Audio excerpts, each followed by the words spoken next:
Dear beautiful and radiant viewers, welcome to the 29th episode of Art and Dharma, where we will talk about the interplay or connections between art and Dharma.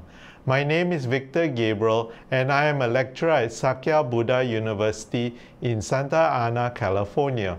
You can reach me through my email at awake.star.sky@gmail.com. In episode 29, I would like to discuss the diamond mandala, their iconography, their role in Buddhist cosmology, their devotional practices, and significance. Mandalas are one of the most complex artistic symbols found within Buddhism.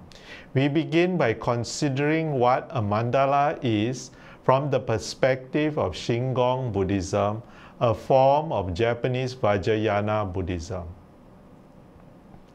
A mandala is a symbolic representation of the universe or part of the universe. A mandala can be seen as complete within itself, for every part is a holographic and expresses the whole.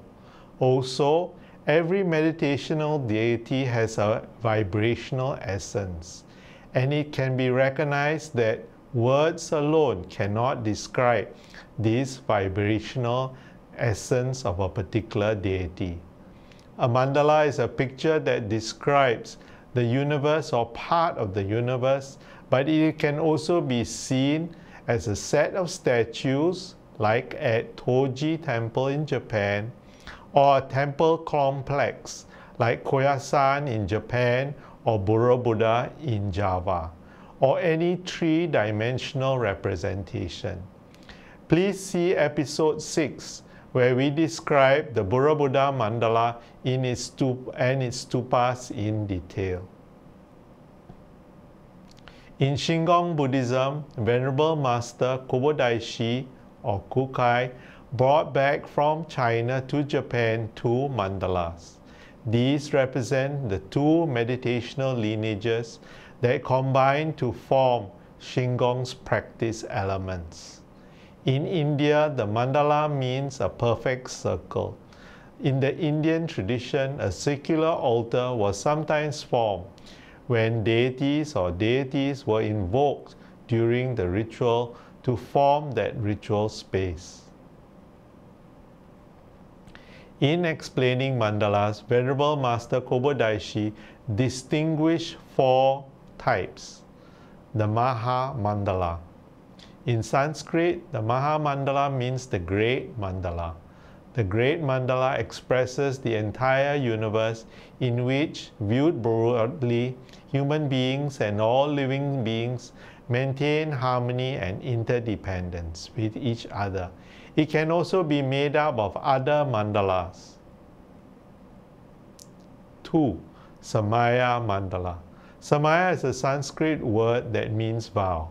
The Buddhas and Bodhisattvas express their respective vows through their hands by forming mudras or holding implements like lotus blossoms, swords, or other objects. These mudras and handheld implements, as we have seen in previous episodes, capture and express the essence that is hidden within their particular vows. 3. Dharma Mandala. Dharma in Sanskrit means teaching or transmission.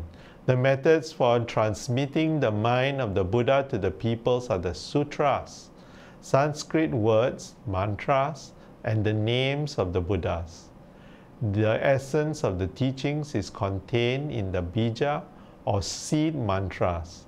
This refers to language, words, and written texts that are part of the skillful means of communication from the enlightened mind to us, ordinary beings. 4. Karma Mandala. Karma in Sanskrit means action, and this mandala refers to the actions of the Buddha to teach and save people. In a broad sense, it refers to the actions and functions of everything in the universe, including the activities of people. These 4 mandalas depict the entire universe of the life force of the Buddha. Since we cannot easily understand them, the theory of the four mandalas have been drawn as iconographic figures as the Buddhas on these two mandalas.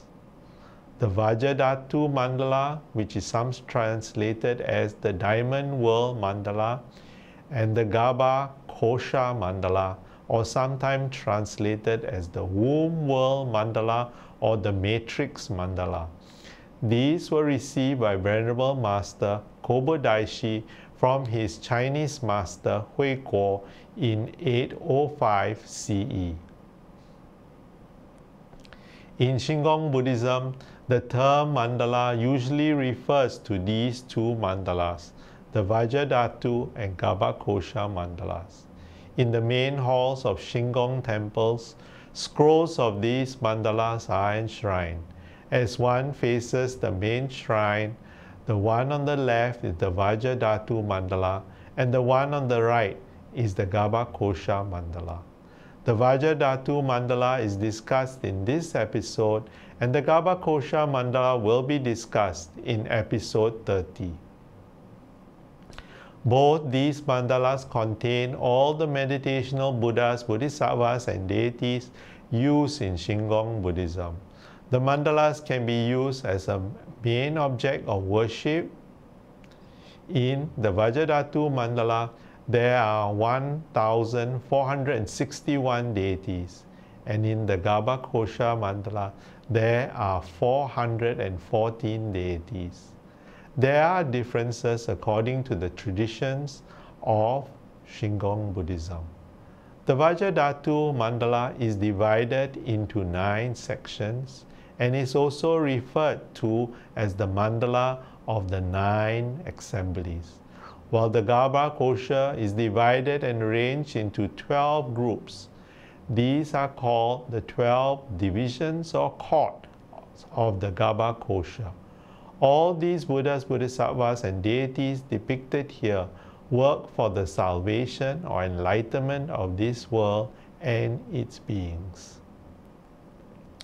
The Vajradhatu mandala represents the world of the Buddhas explained in the Vajra Peak Sutra, while the Garbha Kosha mandala expresses the truth of the Buddhas described in the Mahavairochana Sutra.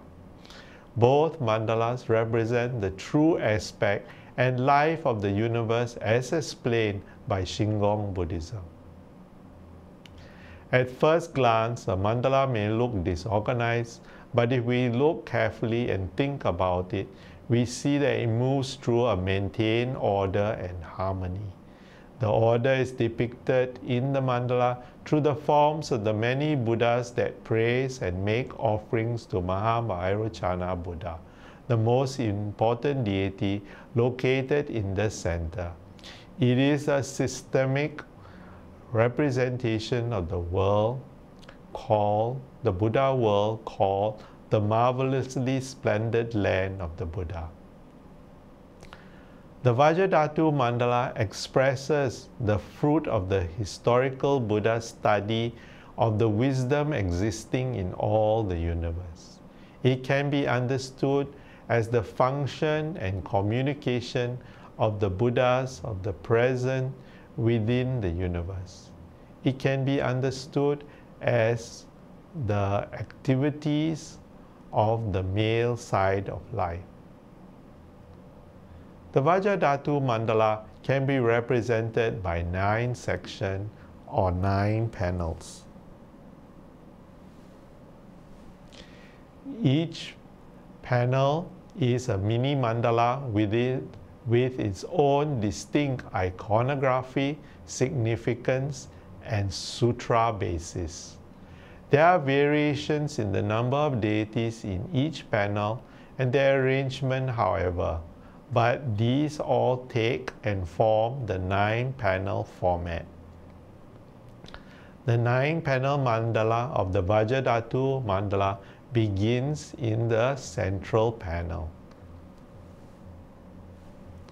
In the center of this panel is Mahavairochana Buddha, with his hands in the wisdom fist mudra, surrounded by the 4 other Buddhas or Tathagatas. These form the 5 wisdom Buddhas. Each Buddha represents a distinct type of wisdom. These wisdom can take the metaphor of a mirror. The nature of the mind is like a mirror with 5 different powers of wisdoms.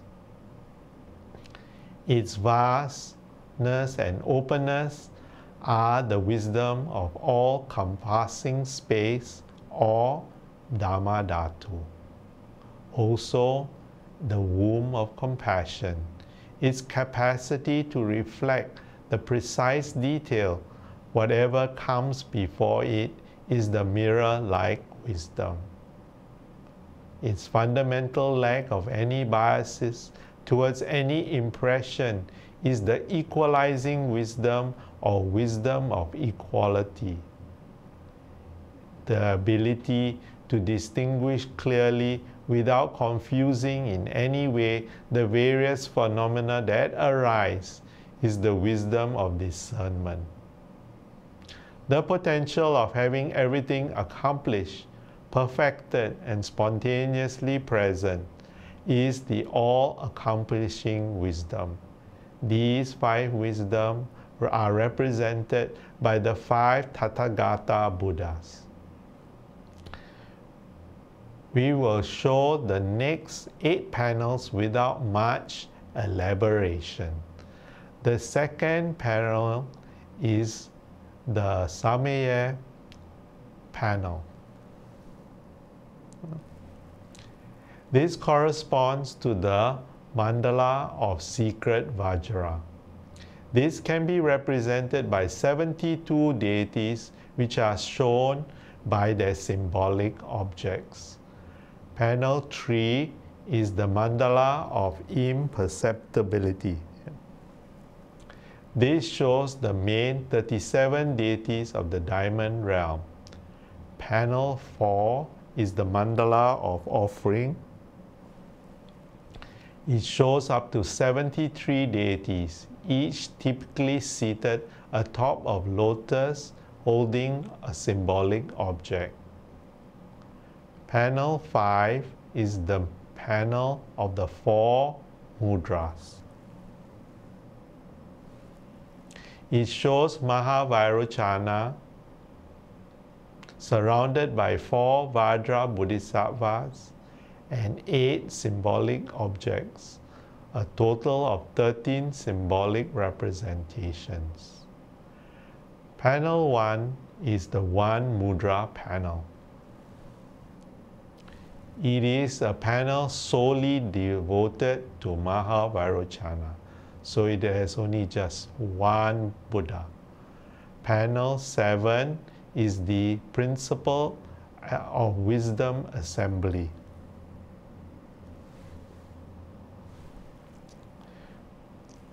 Usually 9 deities are typically shown. Variations may include 17 deities. Here Vajrasattva sits in the center surrounded by 4 Bodhisattvas of the 4 directions.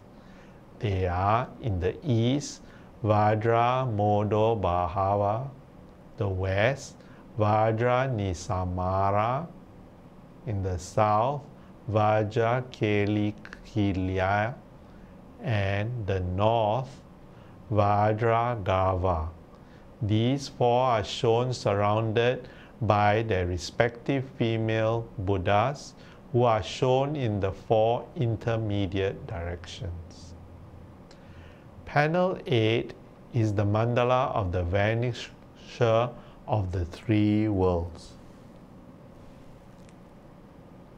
It shows Vairochana Buddha as the aspect of Vajrapani, with 16 great Bodhisattvas, their hands forming the mudra of subjugation. In sum, 77 deities appear in this panel. Panel 9 is a composite mandala with the Vanisher of the 3 worlds and the secret Vajra assembly. the 7 deities of the diamond realm, together with 40 others, are represented with symbolic objects. The Vajraseka Sutra, which is the foundation of the diamond realm mandala, along with the Mahavairochana Sutra, are the basic sutras for, or foundational sutras for, Shingon Buddhism. In Shingon Buddhism, these two great sutras are taught as forming the two wheels of the cart. Like Mahavairochana Sutra, the Vajraseka Sutra explains the teachings of becoming a body in this body, which is the central doctrine of Vajrayana Buddhism. Its formal title is The Sutra of the King of the Great Teaching, attested to in the Vajrayana, bearing the truth of all the Buddhas at Vajra Peak. As expressed in this title, this sutra teaches the process by which the 37 deities of the Vajra Dhatus Mandala actually embody the truth of becoming a Buddha in this body. Therefore, as contrasted to the Mahavairochana Sutra, which is the sutra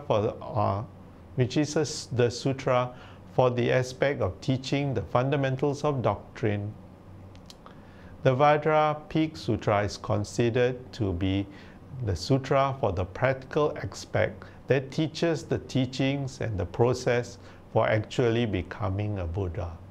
Central to the sutra is what is called the meditation for attaining the Buddha's body in 5 aspects, which is the process of practice and method for becoming a Buddha in this body. This is also referred to as attaining the Buddha's body through the 5 transformations, or attaining the Buddha's body through the 5 methods. They are presented here as follows. Getting in touch with the basic mind. This is the realization that we have the mind that aspires to be enlightened within our hearts. 2. Putting into practice the mind that aspires to realize enlightenment.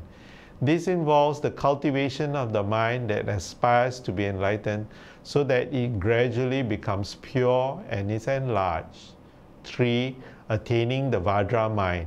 As a result of cultivation, the mind that aspires to be enlightened becomes firm and hard like the diamond gemstone. 4. Attesting to the Vajra body. This involves the realization of the Buddha nature that is within the mind and body, the attainment of an indestructible body, becoming a Bodhisattva who always saves living beings. 5. The perfect fulfillment of the Buddha's body.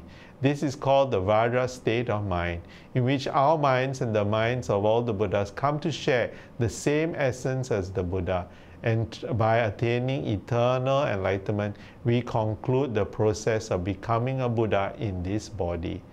Even by looking briefly at the central doctrines of this sutra, we can generally understand the general essence of the teaching of Shingon Buddhism, the source for faith in and the teachings for fully developing our minds and bodies as the life of the Buddha. These mandalas represent, first of all, harmony and order, secondly, offerings made, a focus point, and thirdly, wisdom and compassion. They teach us how the world of the Buddha is created in this world. Today we have talked about the diamond mandala, their iconography, their role in Buddhist cosmology, their devotional practices and significance. If you like this episode, please write to me at awake.star.sky@gmail.com. Tell me what you like, what you enjoyed, and what you like to see more of. You can also submit artwork that you want me to comment about. Thank you.